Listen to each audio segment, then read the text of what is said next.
Simplify the following expressions by applying laws of exponent. Okay? Number 1, we have x cubed times x raised to 5. So dito, we will apply the power rule. So we will just copy, since they have the same base, so we will just copy the base, which is x.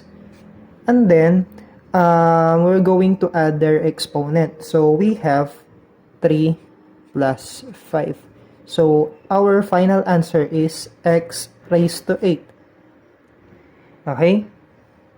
Next, we have a cubed b times a b squared. So dito naman, product rule ulit. So ang gagawin lang natin dito, so una, copy muna natin si a. And then, ang exponent nung neto is 3. So we have 3 here.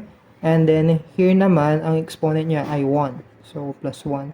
And then si b naman, so ito naman, since wala siyang nakasulat na exponent, ang maging exponent niya ay 1. And then si yung pangalawang b ay 2 ang kanyang exponent. So if we are going to simplify this one, we have a raised to 4 and then b raised to 3. So this is our final answer. And then last number is 8x squared y raised to 6 over 4xy. So dito naman, ang gagamitin natin is the quotient rule. So we have 8 divided by 4 is 2. Then x. So ang gagawin natin dito, so 2 minus 1. Okay? Kasi ito ay 1 ang kanyang exponent. And then kay y, so we have y.